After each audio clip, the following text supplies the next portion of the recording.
I was 60 years old when I learned what true hatred felt like, not the kind of anger that flares up when someone cuts you off in traffic or the resentment you feel when a neighbor's dog won't stop barking at 3 in the morning. No, this was different. This was the kind of hatred that starts as a cold stone in your chest and grows until it fills every corner of your body, until you can taste it in your mouth when you wake up, until it becomes part of your breathing, but I'm getting ahead of myself. Let me start at the beginning, the way I should have that day in the hospital when everything changed. My name is Robert Chen. I'm a retired engineer, widower for 7 years now, father to one daughter. Just one. Her name is Jennifer, and for 60 years she's been the center of my universe. Well, for 57 years to be exact. She's my only child. The one thing my wife Margaret and I got absolutely right in this world before cancer took her from us. Jennifer was born in spring. April 23rd, 1992. I remember Margaret crying when they placed her in her arms. Both of them crying, really. And me standing there like an idiot with a camera I'd forgotten how to use because my hands were shaking so badly. I was 33 then, young enough to think I knew what love was. I didn't. Not until that moment. She grew up in our house in Portland, Oregon. The blue one on Maple Street with the big oak tree in the front yard. I'd built her a swing on that tree when she was 4. Took me 3 weekends because I kept messing up the knots, kept worrying it wouldn't be safe enough. Margaret would bring me lemonade and laugh at me, tell me I was being ridiculous. But I couldn't help it. Everything about Jennifer made me want to build walls around her. Keep the world's sharp edges away. She was a quiet kid. More interested in books than Barbies, more comfortable in the garden than on the playground. She'd sit next to Margaret for hours, the two of them planting tomatoes or pulling weeds, talking about everything and nothing. I'd watch them from the kitchen window while pretending to read the newspaper, and I'd think, this is it. This is what life is supposed to be. High school was harder. Margaret got sick when Jennifer was 15, and I watched my daughter grow up too fast, watched her learn to be strong when she should have been worried about prom dresses and first boyfriends. She held Margaret's hand through the chemo. Read to her when the pain was too bad for talking. Never once complained about the weekends she missed or the friends who slowly drifted away because death makes teenagers uncomfortable. Margaret died the week before Jennifer's senior year. I fell apart. I'm not ashamed to admit it. For months, I was a ghost in my own house, moving through rooms without purpose, eating because Jennifer made me, showering because she wouldn't stop nagging. She was 17 and taking care of her father like he was the child, but she got me through it.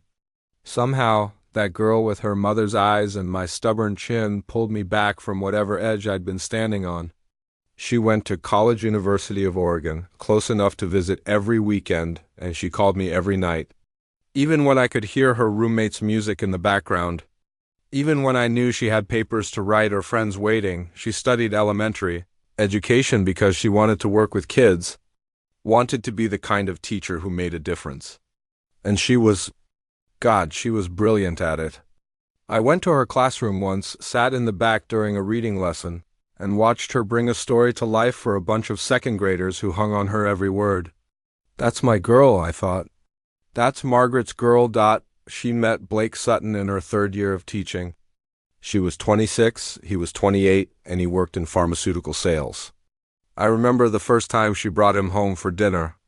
Tall guy, good-looking in that smooth way that made me immediately suspicious. Too much cologne. Too white teeth. Handshake a little too firm, like he'd read somewhere that's what impresses people, but Jennifer looked happy, and that's all I cared about. That's all I told myself I cared about. They dated for 2 years before he proposed. He did it at some fancy restaurant, got down on one knee in front of strangers, made a whole production of it. Jennifer called me that night, so excited she could barely get the words out, and I said all the right things. I said I was thrilled. I said he was a lucky man. I said I couldn't wait to walk her down the aisle. I didn't say that something about Blake Sutton made my skin crawl. I didn't say that the way he looked at Jennifer sometimes, when she wasn't watching, reminded me of someone appraising property. I didn't say that at Sunday dinners. He talked more than he listened, interrupted more than he conversed, and somehow made every story about himself, because what did I know? I was just her old man, probably being overprotective, probably seeing threats where none existed, and she loved him. That much was clear. She'd light up when he entered a room, laugh at his jokes even when they weren't funny, defend him when I made some small comment about his work keeping him away too much. They got married in June 5 years ago. Small ceremony in a garden, exactly what Jennifer wanted. She wore Margaret's veil, and I cried when I walked her down the aisle. Blake stood there in his expensive suit looking like he'd won some prize, and I handed over the most precious thing in my world, because that's what you do. You let them go. You trust they'll be loved the way they deserve. For a while, things seemed fine. They bought a house in Beaverton, 20 minutes from me. Jennifer kept teaching. Blake kept selling. I'd have them over for dinner once a month, or I'd go there, bring wine and watch them move around their kitchen like they'd been doing it forever. Jennifer would catch my eye sometimes and smile, and I'd think, okay, maybe I was wrong. Maybe he's good for her. And slowly, things started to change. It wasn't dramatic. It never is, not at first. Jennifer started canceling plans. She'd sound tired on the phone, distracted. When I'd visit, Blake would be working late more often than not, and Jennifer would make excuses. Big account. Important client. He's under a lot of pressure. I noticed she'd lost weight. Not much, but enough that her clothes hung differently. I noticed she didn't talk about school the way she used to. Didn't tell me stories about her kids or funny things that happened in the teacher's lounge. I noticed the light in her eyes had dimmed, but I didn't push.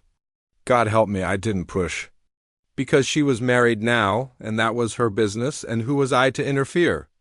Every instinct in my body screamed that something was wrong, but I told those instincts to shut up. I told myself she was just adjusting to married life, just dealing with normal adult stress. I told myself a lot of lies in those years, and then, 4 months ago, I got the call that changed everything. It was a Tuesday. I remember because I'd just gotten back from the grocery store. Was putting away a week's worth of meals for one when my phone rang. I almost didn't answer. I was tired, ready for an early dinner and whatever was on PBS that night, but it was Jennifer's number. So I answered. It wasn't Jennifer, Mr. Chen? A woman's voice, professional, controlled. This is Dr. Sarah Morrison from Providence St. Vincent Medical Center. I'm calling about your daughter, Jennifer Sutton. The floor dropped out from under me. That's not a metaphor. I actually grabbed the counter to keep from falling. What happened? She's alive, Mr. Chen, but she's in surgery. There was an incident this afternoon. A ruptured ectopic pregnancy. We need you to come to the hospital right away. I don't remember the drive. I must have driven, because my car was in the hospital parking lot later, but I have no memory of it. No memory of locking my door or getting on the highway or finding a parking spot. The next clear moment I have is standing in the surgical waiting room, fluorescent lights humming overhead, while a nurse explained things to me in words I couldn't quite process. Ectopic pregnancy. Fallopian tube. Massive internal bleeding. Emergency surgery. Touch and go. Where's her husband? I heard myself ask. The nurse checked her tablet. We've called him. On his way. She said it in a way that made my stomach turn. I sat in that waiting room for 45 minutes before Blake Sutton walked through the door. And when he did, I knew. I knew with the kind of certainty that bypasses logic and goes straight to bone-deep understanding. He was drunk, not fall-down drunk, but drunk enough. Flushed face, too loud voice, that careful way drunk people move when they're trying to seem sober. He saw me and his expression flickered guilt, maybe, or annoyance before settling into something that was supposed to look like concern. Robert, he said, walking toward me. What the hell happened? They said emergency surgery?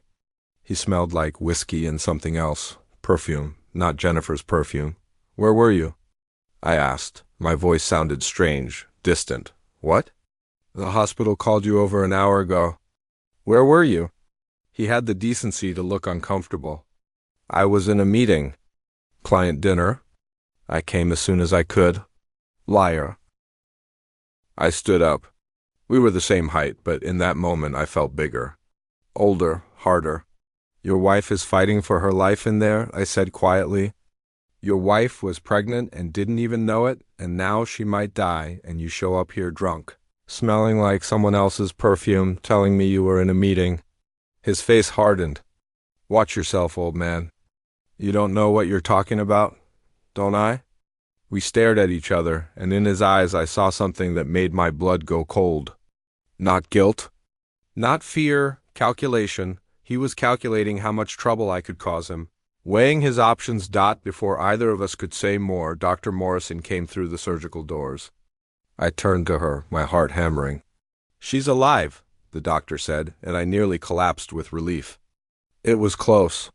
She'd lost a lot of blood, and there was significant damage to her left fallopian tube. We had to remove it. She needs time to recover, but she should make a full recovery. Can I see her? Soon. She's in recovery now. Another hour, maybe 2. The doctor left. I sat down heavily. Blake stood there for a moment, then pulled out his phone and walked toward the hallway. Already scrolling, already moving on to the next thing, I watched him go and felt that cold stone form in my chest. The beginning of something that would grow into hatred, because I'd seen his face when the doctor said Jennifer would live. I'd seen the flash of something in his eyes before he schooled. His expression into relief. It wasn't joy. It was disappointment. They let me see Jennifer around midnight. She looked so small in that hospital bed, tubes and wires connecting her to machines that beeped softly in the dim room. Her face was pale, her lips dry, dark circles under her closed eyes. I pulled a chair close and took her hand. Careful not to disturb the 4, her fingers were cold. I held them between my palms, trying to warm them, and I cried. Quietly, the way men my age cry when we're alone, when no one's watching to judge us for it. I'm here, baby girl, I whispered. Dad's here? You're going to be okay. Blake had left around 11. Had to work in the morning, he said. Important presentation. He'd kissed Jennifer's forehead while she was still unconscious, told me to call him when she woke up, and walked out like he was leaving a dentist appointment. I stayed all night. Dozed in the chair, woke up every time a nurse came in to check vitals. Watched my daughter sleep and thanked to God I wasn't sure. I believed in that she was still breathing. She woke up around 6 in the morning. Her eyes opened slowly, confused, trying to place where she was. Then she saw me and something in her face just broke. Dad, she whispered and started crying. Hey, it's okay. You're okay now. I stood up, leaned over the bed rail, smoothed her hair back from her forehead the way I used to when she was little and had bad dreams. I was pregnant, she said. They told me I was pregnant. I didn't even know. I know, honey. But you're going to be fine. The doctor said you'll recover completely. She closed her eyes, tears sliding down her temples into her hair. Where's Blake? The question I'd been dreading. He was here last night. Had to go in early for work. He'll be back. She nodded, but something in her face told me she didn't quite believe it. Oh, maybe she believed it too well. Over the next few days, I stayed at the hospital as much as they'd let me. Blake came by once a day, usually during his lunch break, never staying more than 30 minutes. He'd make conversation about work, about hospital food being terrible, about how Jennifer would be back on her feet in no time. He never asked how she was really feeling. Never held her hand for more than a moment. Never looked her in the eye for long, and Jennifer noticed. I could see it in the way her face would change when he walked in, hope mixed with something like resignation. She'd try to engage him, tell him about what the physical therapist said or how the pain was getting better. And he'd nod along while checking his phone on the 3rd day. When Blake left, Jennifer looked at me with red-rimmed eyes and said, "He's having an affair." My heart broke all over again. Sweetheart, doggle quote, don't. Please don't tell me I'm wrong or I'm being paranoid. I've known for a while. I didn't want to believe it. I sat on the edge of her bed, carefully, mindful of all the healing going on inside her. How long? 6 months, maybe? I found texts on his phone back in March, confronted him about it. He said it was nothing, just a coworker. I was being crazy. Gaslit me so hard I actually started to think I was losing my mind. She laughed bitterly. Guess that's what love does to you. Makes you stupid. You're not stupid. Then what am I, Dad? What kind of person stays with someone who treats them like an inconvenience? Who works late 4 nights a week and comes home smelling like someone else? Who forgot our anniversary last month? Someone who wanted to believe in her marriage? Someone who was trying. Well, I'm done trying. She wiped her eyes. When I get out of here, I'm leaving him. I already decided. I should have done it months ago, but I kept thinking. I don't know what I kept thinking. That he'd change, maybe? That he'd remember why he married me? Good, I said, and I meant it. You deserve so much better than this. She squeezed my hand. Will you help me? When the time comes? Baby girl, I'll do whatever you need. You can stay with me as long as you want. Forever, if that's what it takes. She smiled, really smiled, for the first time in days. I love you, Dad. I love you too. More than anything in this world. That night, after Jennifer fell asleep, I went down to the hospital cafeteria for coffee. It was late, past 9, and the place was nearly empty. I was standing at the counter, waiting for my order, when I heard a voice I recognized, Blake's voice. He was at a table in the corner, his back to me, talking on his phone. I should have walked away. Should have taken my coffee and gone back upstairs. But something made me stay hidden behind a pillar, listening. No, she's fine, he was saying. Well, not fine, but she live. Yeah, I know. I know, baby. It's just complicated right now. A pause. Trust me, I wish it had gone differently too. Would have made things a hell of a lot easier. He laughed. Actually laughed. No, I can't file yet. Optics would be terrible. But soon. Give it a few months, let her recover, then I'll tell her I want out. She won't fight it.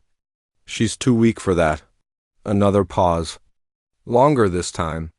I know I promised we'd be together by summer. It just delays things a bit. But hey, look on the bright side. No kid to deal with in the divorce. That ectopic thing at least saved me from 18 years of child support, right?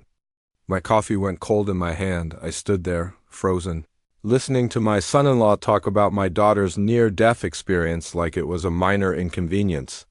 Like the baby she'd lost, the baby she didn't even know she'd been carrying was just a financial burden avoided. He kept talking, making plans with his mistress, laughing about how Jennifer would probably just move back in with her sad old dad, and he'd be free to start over with someone less needy. That's when the hatred really took root. I left the cafeteria without my coffee, went back to Jennifer's room and sat in the dark watching her sleep, thinking about Blake Sutton and what I'd heard and what I was going to do about it, because I was going to do something. That much was clear. The next morning I started making phone calls. First, I called an old friend from college, Marcus Webb, who'd gone into private investigation after retiring from the police force. I'd been to his daughter's wedding 3 years ago, had stayed in touch, exchanged Christmas cards. Good guy, discreet. Marcus, I said when he answered, I need your help. My son-in-law is having an affair, and I need proof. All of it, everything you can find. Jesus, Robert. I'm sorry to hear that. Yeah, of course. Give me the details. I gave him everything. Blake's full name, workplace, phone number, car description, habits. Marcus listened without interrupting, then said he'd start immediately. This is for divorce proceedings? He asked, among other things. That sounds ominous. It's not. It's just, I want to make sure my daughter is protected. Financially, legally, all of it. Understood. I'll call you in a few days. Next, I called my lawyer, Tom Bridger. I'd used him when Margaret died for the will and estate stuff, and I trusted him. Tom, I need you to walk me through Oregon divorce law. Specifically, what my daughter would be entitled to if she divorced her husband for infidelity. Tom was quiet for a moment. Is she okay? I heard something about her being in the hospital. News travels fast in small communities. She's recovering. But yes, this is related. Her husband is Not a good man, and I want to make sure she comes out of this okay. We talked for over an hour. Tom explained that Oregon was a no-fault divorce state, which meant adultery didn't automatically entitle Jennifer to more in the settlement. But it could be used as leverage, especially if Blake wanted to keep his reputation intact. We talked about asset division, about the house they owned together, about Jennifer's teacher pension and Blake's 401k. The key is documentation, Tom said. If she can prove he's been hiding money or spending marital funds on his affair, that changes things. Courts don't look kindly on that kind of behavior. What about spousal support? Possible, depending on the length of the marriage and income disparity. How long have they been married? 5 years this June. That's borderline. But given her medical situation and if she needs time off work to recover, there's an argument to be made. We talked strategy. Tom agreed to represent Jennifer when the time came, offered to do it at a reduced rate because he'd known her since she was in high school. Thank you, I said. Really, this means everything. Robert, can I give you some advice? Father to father? Of course. Whatever you're planning beyond the legal stuff, be careful. I can hear it in your voice. You're angry, and you have every right to be. But don't do something you'll regret. I won't. That was too quick. That's the answer of a man who's already decided to do something. I didn't respond. Tom sighed. It's just to be smart about it. That's all I'm saying. I will. I hung up and sat in my car in the hospital parking lot, watching people come and go. Families visiting sick loved ones. Doctors and nurses changing shifts. Life going on, normal and mundane, while inside my chest that cold stone of hatred grew bigger. Marcus called back 3 days later. You were right, he said without preamble. Her name is Tessa Marino. 26, works in Blake's office as a sales coordinator. They'd been together since February based on credit card records I was able to access. Hotels, restaurants, weekend trips to the coast while he told your daughter he was at conferences. What else? She's been sloppy. Really sloppy. There's text messages, photos, emails. He's been using company resources to book their hotel rooms, expensing dinners that were clearly dates. His company has a strict fraternization policy, by the way. If HR found out, he'd be fired. Can you get me copies of everything? Already done? I'll email you a secure link. Robert. There's something else. What? He took out a loan 6 months ago. $50,000. Didn't tell your daughter about it, from what I can tell. Looks like he's been using it to fund his double life. If she doesn't know about it, that's marital debt she'd be liable for in a divorce. My hands tightened on the phone. You're sure? Positive. I've got the bank records. He's been making minimum payments, racking up interest. At this rate, he'll be underwater in a year. Thank you, Marcus. Send me everything you have. Will do. And Robert? Whatever you're planning, everyone keeps saying that. Because everyone can tell you're planning something. Just Don't do anything that'll get you arrested, okay? Jennifer needs you out here, not in prison. I'm 60 years old, Marcus. I'm too tired for prison. He laughed, but it sounded worried. That's not as reassuring as you think it is. Jennifer came home 8 days after the surgery. I'd prepared the guest room at my house, made sure the bathroom was stocked with everything she'd need, bought groceries that would be gentle on her healing body. Blake helped carry her bags in, then said he had to get back to work. Didn't offer to stay. Didn't ask if she needed anything. I'll call you later, he told her, kissing her cheek. Sure, Jennifer said. And I heard the resignation in her voice. After he left, I helped her into bed, made her tea, sat with her while she cried. I can't believe I married him, she said. I can't believe I wasted 5 years on someone who doesn't even care if I live or die. You didn't waste anything. You learned. You survived. And now you get to start over. I don't know if I have the energy to start over. You do. Trust me, you're Margaret's daughter. You're stronger than you know. She smiled at that, sad but real. Tell me about Mom. Tell me something I don't know. So I did. I told her about the time Margaret and I got lost driving through California on our honeymoon, ended up in some tiny town with one motel and a diner that served the best apple pie we'd ever had. How we'd laughed until we cried. How Margaret had said getting lost was the best part of traveling because you saw things you'd never planned to see. Jennifer fell asleep listening, and I sat there watching her, my daughter, my heart. And I thought about Blake Sutton and everything Marcus had found and what I was going to do with it. Tom had said to be smart. I'd never been more smart in my life. It took me 3 weeks to put everything in place.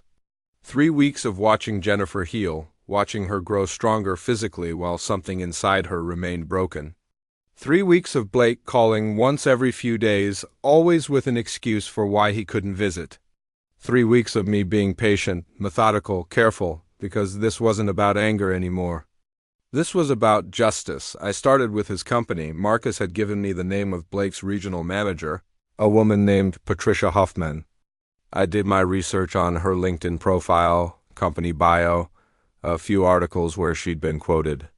She'd worked her way up from entry-level sales to management over 15 years, had a reputation for being fair but strict, and according to an interview I found, took ethical violations seriously. I crafted my email. Carefully, professional, concerned, I introduced myself as a potential client who'd had a troubling interaction with one of her sales representatives, Blake Sutton. I didn't mention Jennifer or the affair. One simply attached several expense reports Marcus had obtained showing Blake charging personal expenses to his corporate card, along with timestamps that proved he'd been claiming to work with clients while actually being at hotels with Tessa Moreno. I sent it anonymously through a burner email address. 3 days later, Marcus told me Blake had been called into a meeting with HR and Patricia. 2 days after that, Blake was placed on administrative leave pending investigation. Jennifer heard about it from Blake's angry phone call. They're accusing me of expense fraud, he told her, pacing in my living room where he'd shown up unannounced. Can you believe this? Someone sent them fake documents, made it look like I was stealing from the company. Were you? Jennifer asked quietly. What? No, of course not. This is sabotage.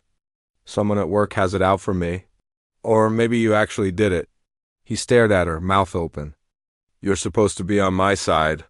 I haven't been on your side in months, Blake. Neither have you been on mine. What's that supposed to mean? It means I know about Tessa. The room went silent. I was in the kitchen, pretending not to listen, but I heard everything. I don't know what you're talking about, Blake said, but his voice had changed. Defensive. Yes, you do. I've known since March. I just didn't have the energy to deal with it while I was trying to save our marriage by myself.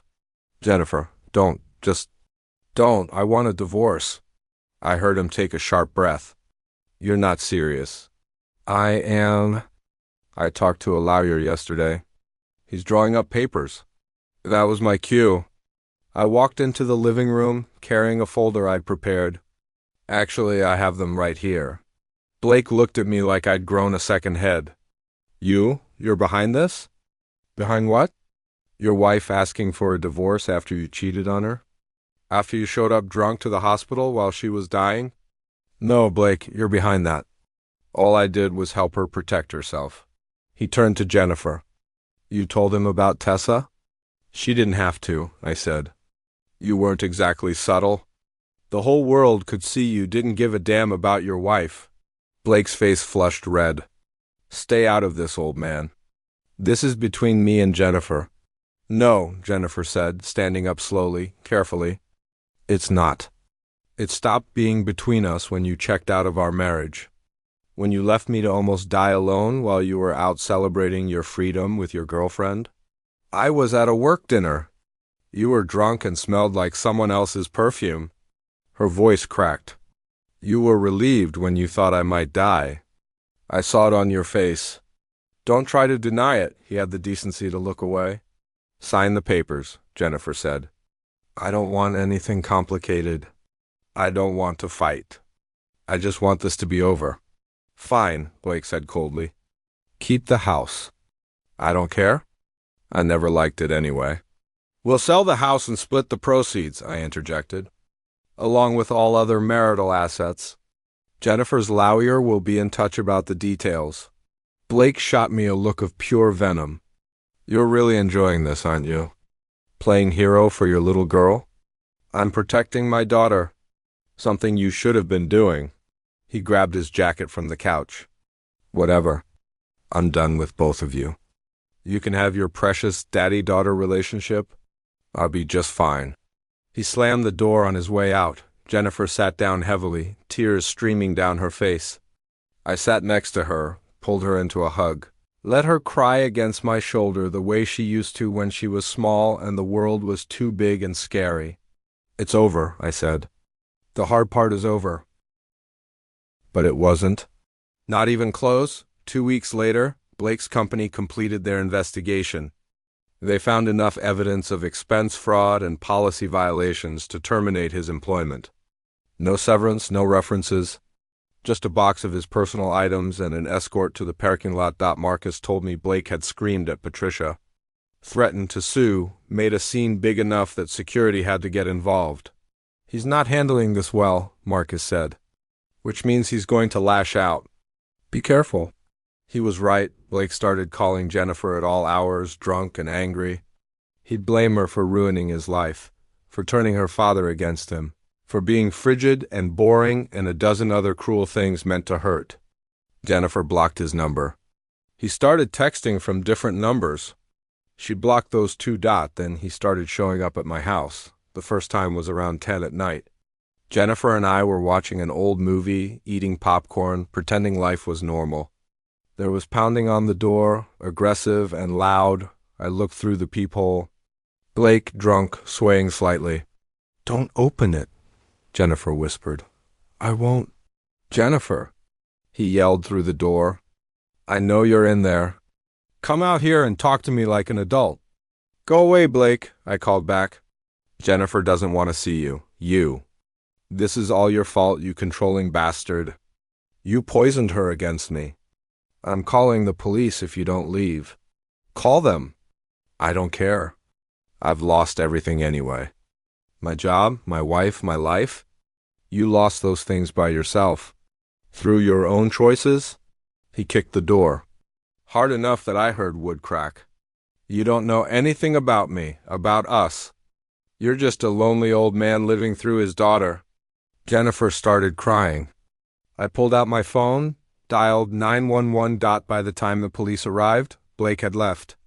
But he'd keyed my car on the way out. Scraped deep gouges across all 4 doors. The officer took a report, told us to get a restraining order. We did. Blake violated it twice in the next week. Once showing up at Jennifer's school, causing a scene in the parking lot until security escorted him off campus. Once sitting in his car outside my house for 3 hours, just watching until I called the police and they arrested him. He spent a night in jail. Got out with a court date and a warning, and through it all I kept working my plan because Blake had made a mistake. A big one. He'd taken out that $50,000 loan and never told Jennifer. In Oregon, that was his debt, incurred during the marriage without his spouse's knowledge for purposes that didn't benefit the marriage. Tom, Jennifer's lawyer, tore into it during the divorce proceedings. Showed evidence that Blake had used the money to fund his affair, hotel rooms, gifts for Tessa, even a trip to Hawaii that he claimed was a work conference. The judge was not amused. Blake was ordered to assume full responsibility for the debt. The house would be sold, proceeds split, but Blake would have to pay Jennifer spousal support for 3 years, enough to help her get back on her feet. Compensate for the time she'd need off work to fully recover. Blake's lawyer tried to argue. The judge shut him down. Your client engaged in financial infidelity while his wife was fighting for her life after a medical emergency he was too intoxicated to properly attend to, the judge said coldly. He's lucky this court can't assign punitive damages in a divorce proceeding. Blake left the courthouse looking like he'd been hit by a truck. Jennifer squeezed my hand. Thank you, Dad. You don't have to thank me. Yes, I do. For all of it. For believing me. For protecting me. For being the one person I could count on. I hugged her right there on the courthouse steps, not caring who saw. That's what fathers do, baby girl. We protect our kids, always. But I still wasn't done. The final piece of my plan came together 3 months later. Blake had moved in with Tessa shortly after the divorce was finalized. They were living in an apartment downtown, playing house, probably telling themselves they were meant to be together, that all the destruction had been worth it. I could have let it go then. Blake was ruined, no job, massive debt, a restraining order on his record. Jennifer was healing both physically and emotionally, starting to smile again, talking about maybe going back to teaching in the fall. But then I remembered that phone call I'd overheard in the hospital cafeteria. The way he'd laughed about Jennifer's ectopic pregnancy saving him from child support. The way he'd called her weak. The way he'd been disappointed when the doctor said she would live. Some things you don't forgive. Some things you don't forget. So I made one more call to Marcus. I need you to do something for me, I said. And you're not going to like it. That's not a great way to start a conversation, Robert. Blake's new girlfriend, Tessa. I need to know everything about her. Her history, her family, her social media, everything. Marcus was quiet for a long moment. Why? Because Blake Sutton needs to understand what it feels like to lose everything. Really everything. The way Jennifer almost did. Robert, I'm not going to hurt anyone, Marcus. I promise you that. But I'm going to make sure he understands consequences. Another pause. Then give me a week. What Marcus found was interesting. Tessa Marino came from old Portland money, the kind that came with expectations and reputations to maintain. Her father, Ricardo Marino, owned a chain of luxury car dealerships across Oregon and Washington. Her mother sat on the boards of 3 different charities and the Portland Art Museum. They were traditional, conservative, deeply Catholic, and they had no idea their daughter was living with a divorced man who'd lost his job for fraud and had a restraining order filed against him. I thought about that for a long time. Thought about whether what I was planning made me as bad as Blake. Thought about collateral damage and whether Tessa deserved what was coming. Then I remembered she'd known Blake was married. Marcus had found texts between them from March, when Blake was still coming home to Jennifer every night, still pretending to be a faithful husband. Tessa had known and she hadn't cared. I made copies of everything. The expense reports showing Blake's fraud. The text messages between Blake and Tessa that made it clear the affair had started while he was married. The police reports from his restraining order violations. Court documents from the divorce showing how he'd hidden debt and spent marital money on his mistress. I compiled it all into a neat folder. Printed on good paper, organized with tabs and dates. Professional, undeniable. Then I mailed it to Ricardo and Maria Marino at their home address with a simple cover letter. Dear Mr. and Mrs. Marino, I thought you should know who your daughter is living with. I'm sure she's told you her version of events. This is the truth, documented and verified. What you do with this information is up to you, but as a parent myself, I felt you deserved to know. Sincerely, a concerned father. I didn't tell Jennifer what I'd done. Some things are better kept private. 3 days later, Marcus called me. Did you send something to Tessa Marino's parents? Why do you ask? Because there's been some interesting activity. Tessa moved out of Blake's apartment yesterday. Moved home, from what I can tell. And Blake's been calling her nonstop.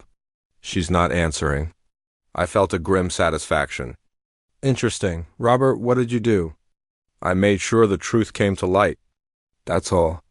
The truth doesn't usually come with citations and police reports. Then maybe it should more often. Marcus laughed.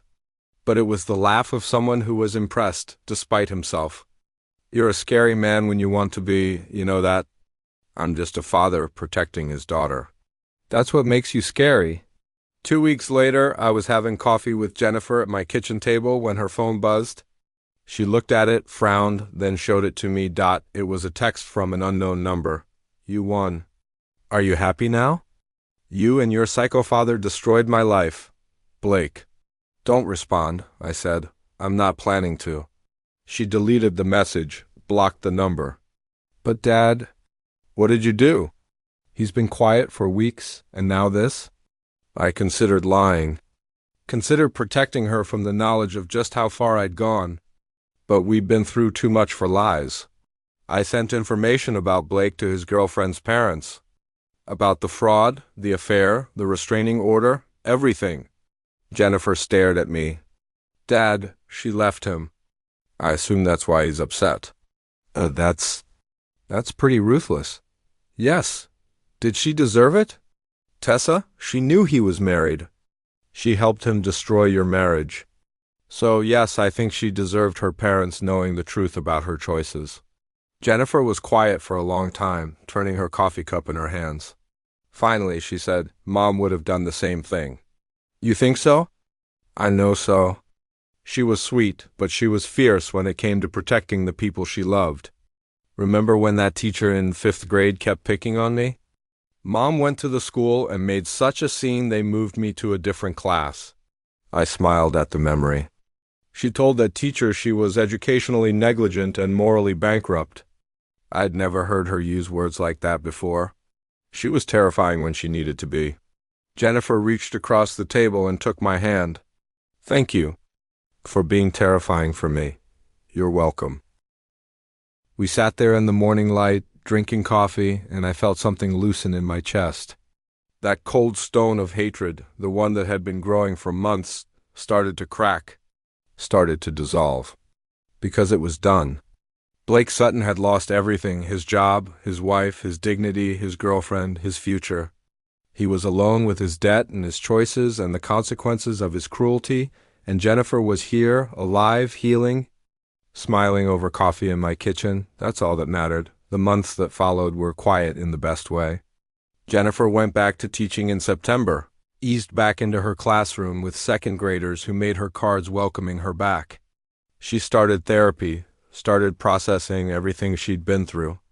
Started, slowly, to become herself again. We had dinner together twice a week, sometimes at my house, sometimes at hers after she bought a small condo near the school. We'd cook together, watch old movies, talk about everything and nothing. She told me about her students. I told her about the woodworking projects I'd started in the garage. Keeping my hands busy, we didn't talk about Blake. He'd become a ghost. A bad dream we'd both woken up from. Then, about a year after the divorce was finalized, Jennifer came over for Sunday dinner with a look on her. Face I hadn't seen in a long time, nervous, excited. There's something I need to tell you, she said. As I was pulling a roast chicken from the oven, my heart jumped. What's wrong? Nothing's wrong. Actually, something's really right. And I'm terrified to tell you because I don't want you to think I'm moving too fast or being stupid again. I set the chicken down, turned to face her. Jennifer, you could never be stupid. What is it? She took a deep breath. I've been seeing someone. His name is Michael. Michael Torres. He's a guidance counselor at my school. We've been friends for a while, but about 3 months ago, it became ... more. The world tilted slightly, then righted itself. My little girl, dating again, moving forward. It should have made me happy, but instead I felt a surge of protectiveness so strong it nearly knocked me over. Tell me about him, I said carefully. He's kind.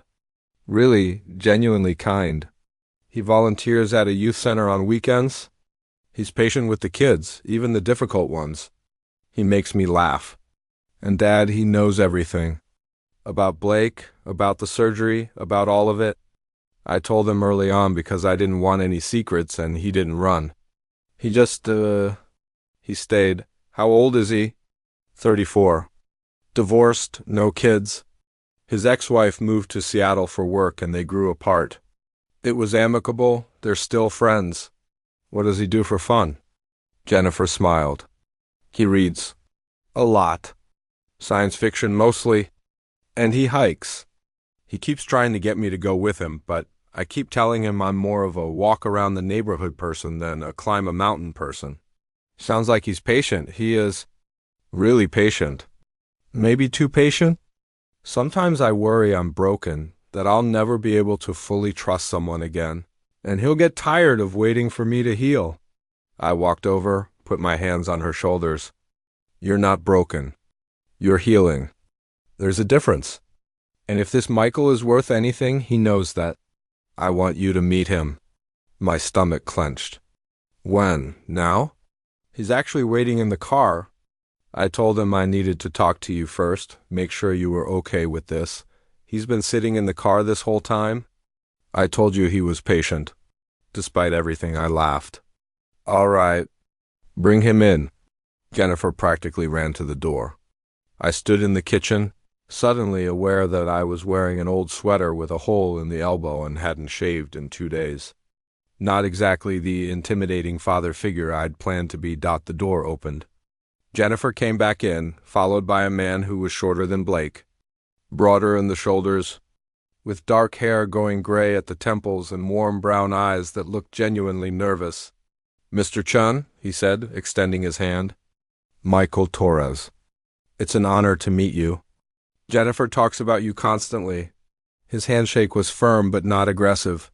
His smile was real.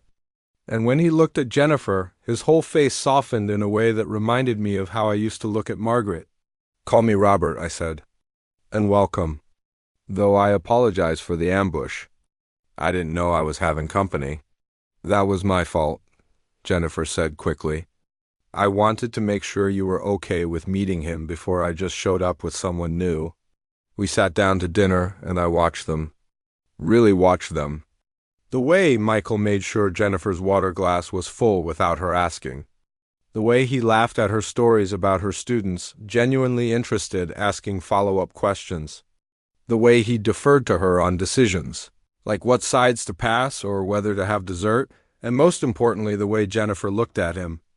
Not with the desperate, hopeful love she'd had for Blake, not with the need to prove something or fix something. Just easy, comfortable, happy. So, Michael, I said as we cleared plates. Jennifer tells me you're a guidance counselor. Yes, sir. 10 years now. I started right out of graduate school, and you like it? Working with kids? I love it. It's not always easy. Some of these kids are dealing with things no child should have to deal with. But being there for them, helping them navigate the hard stuff, seeing them succeed despite everything, there's nothing better. What made you want to do that kind of work? He glanced at Jennifer, who nodded encouragingly. My dad died when I was 12. Heart attack, completely unexpected. My school counselor, Mrs. Patterson, she basically saved my life that year. Checked in on me every day, made sure I was eating, helped me deal with my anger. I wanted to be that person for other kids. I studied them. That's a good reason. It's the only reason that mattered to me. What are your intentions with my daughter? Jennifer made a sound of protest. Dad, it's okay, Michael said gently. He turned to face me fully. Mr. Chen, Robert, I care about Jennifer more than I can put into words. She's the smartest, funniest, strongest person I've ever met. What are my intentions? To make her happy. To be someone she can count on. To build a life with her if she have me, but only at her pace when she's ready. And if she's never ready? If what she went through with Blake left scars that don't heal? Then I'll still be here. Because I'm not in this for the easy parts. I'm in it for all of it. We stared at each other for a long moment. Then I nodded. Okay, you can date my daughter. Not that you need my permission, but since you seem like the kind of man who'd want it anyway, you have it. Jennifer hugged me so hard I thought my ribs might crack. Thank you, Dad. But, I said, looking at Michael over her shoulder, if you hurt her, there won't be anywhere you can hide. I'm old and retired, and I have a lot of free time to make someone's life very difficult. Do we understand each other? Michael smiled. Perfectly. And for what it's worth, after hearing what you did to Blake, I wouldn't dream of giving you a reason. You know about that? Jennifer told me everything, including the part about sending documentation to his girlfriend's parents. That was brilliant, by the way. Ruthless but brilliant. I liked him despite myself. It was necessary. It was justice, Michael said. There's a difference. That's what I thought. They stayed for dessert, then helped me clean up. I stood at the sink washing dishes and watched them in the reflection of the kitchen window. Jennifer laughing at something Michael said, his arm around her waist.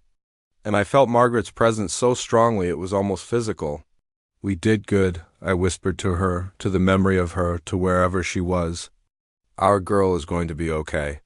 That night after they left, I sat in my living room with a glass of whiskey, the good stuff Margaret had bought me for our 20th anniversary that I'd been saving for a special occasion. I raised it to the photo of her on the mantel. "He's a good one, Maggie. Not like Blake. This one looks at her the way I looked at you. Like she's the whole world." The house was quiet, empty, but not lonely. Not anymore, because I'd done what fathers do. I'd protected my daughter when she needed it most. I'd been ruthless when ruthlessness was required. I'd made sure the man who'd hurt her understood consequences. And now I was letting her go again, trusting her to find her own way, knowing I'd be there if she fell. That's what love is, I think. The fierce, protective, sometimes terrifying love of a parent for a child. It's not always pretty. It's not always legal. But it's always, always true. 6 months later, Michael proposed to Jennifer on a beach at sunset, just the two of them, no crowds or productions. She called me immediately after, crying happy tears, and asked if I'd walk her down the aisle again. "Only if you're absolutely sure," I said. I've never been more sure of anything in my life than it would be my honor. The wedding was small, intimate, exactly what Jennifer wanted this time. Garden ceremony, close friends and family, vows they'd written themselves. I walked her down the aisle in my best suit, Margaret's veil on her head again. And this time when I handed her over, I wasn't afraid. Because Michael Torres looked at my daughter like she was precious, like she was miraculous, like losing her would be the worst thing that could ever happen to him. At the reception, during the father-daughter dance, Jennifer whispered, "Thank you for saving my life. I don't just mean from Blake, I mean all of it. For being my dad." "Baby girl," I said. "Being your father has been the greatest honor of my life." She rested her head on my shoulder, and we swayed to some old song I couldn't name, and I thought about how strange life is. How you can lose everything, your wife, your sense of safety, your faith in people, and still find your way back to joy. How the worst moments can lead to the best ones if you're willing to fight for it. I'm 63 now. 3 years have passed since that terrible night in the hospital. Jennifer and Michael have a son, Thomas Robert Torres, named after me and Michael's late father. He's 18 months old, has Jennifer's smile and Michael's dark eyes, and he calls me Papa in that garbled toddler way that makes my heart explode every time. I see them twice a week still. Sunday dinners at my place, Wednesday afternoons at theirs. I'd built Thomas a swing set in their backyard. Took me 4 weekends because I kept worrying it wasn't safe enough. Jennifer laughed at me, said some things never change. She's right. Some things don't. I still sleep with Margaret's photo on my nightstand. I still drive past the blue house on Maple Street sometimes. The one where we raised Jennifer, even though new people live there now. I still think about Blake Sutton occasionally, wonder where he ended up, if he ever understood what he threw away. Marcus told me a year ago that Blake moved to Arizona. Fresh start, new sales job, trying to rebuild. I could have cared. Could have felt vindicated or satisfied or triumphant, but I didn't feel anything at all. Because Blake Sutton doesn't matter. He was a chapter in Jennifer's life, a painful one, but she turned the page. She moved on. She found real love, built a real family, became the mother she always wanted to be, despite almost dying before she got the chance. That's the revenge that matters. Not the destruction I brought down on Blake, though he deserved every bit of it. The real revenge is Jennifer's happiness, her success, her beautiful life that he has no part of and never will. That's what I think about when I hold my grandson, when I watch Jennifer and Michael dance in their kitchen while making dinner, when I sit on my porch in the evening and feel the weight of years and choices and consequences. I think about how close I came to losing her, how differently everything could have gone if the surgery had taken too long, if the bleeding had been too severe, if fate had been even slightly less kind. And I think about what I would have done to Blake Sutton if Jennifer had died. It's a dark thought, one I'm not proud of, but it's honest. Because that hatred I felt, that cold stone in my chest, it didn't form from nowhere. It formed from love, from the primal, ancient love of a father for his daughter. The kind of love that would burn the world down if it meant keeping her safe. I didn't have to burn the world down. Jennifer lived. Blake lost everything through his own actions and my careful push. Justice was served, if not through the legal system, then through the natural consequences of cruelty and selfishness, but I would have. If it had come to it, if she'd died and he'd walked away untouched, smirking, moving on with his life like she was just an inconvenience he'd finally shed, I would have made him regret it in ways that would have destroyed me too. That's what love is sometimes. That dark, fierce, uncompromising thing that lives in the hearts of parents. The thing we never talk about at weddings or birthday parties or Christmas dinners. The shadow side of devotion, but we don't have to talk about it. We just have to know it's there. Know that if push came to shove, if our children needed us in the deepest, darkest way, we'd answer. We'd do whatever needed to be done, and then we'd live with it. With the choices we made and the lines we crossed and the person we became in service of the only thing that truly matters, love. Thomas is crying in the other room. I'm babysitting tonight while Jennifer and Michael have date night. I set down this journal I've been writing in, this story I needed to tell before the details faded. And I go to my grandson. He stops crying the moment I pick him up.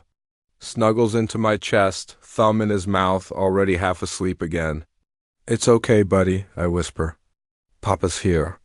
I'll always be here, and I will be. For him, for Jennifer. For Michael and whatever other grandchildren might come, I'll be the gentle grandfather who builds swing sets and tells stories and makes pancakes on Saturday mornings, but I'll also be the other thing. The darker thing. The father who made Blake Sutton regret the day he ever hurt my daughter, because that's what fathers do, we protect our children. We love them with a fierceness that defies logic or law or common sense, and we make sure anyone who threatens them understands what a terrible, terrible mistake they've made. Thomas sighs in his sleep. Content and safe and loved, I carry him back to his crib, lay him down gently. Watch him for a moment in the dim light. "You're going to be okay," I tell him softly. "Your mom is strong, your dad is good, and your papa will always have your back. No matter what. No matter who." I leave the door cracked, the nightlight glowing, and go back to the living room to wait for Jennifer and Michael to come home. Outside. The Portland rain starts to fall, gentle and steady, washing the world clean. Inside. I sit in the quiet and feel at peace, because my daughter is alive. She's happy. She's loved. And the man who tried to destroy her learned what happens when you underestimate a father's love. That's all that matters. That's everything.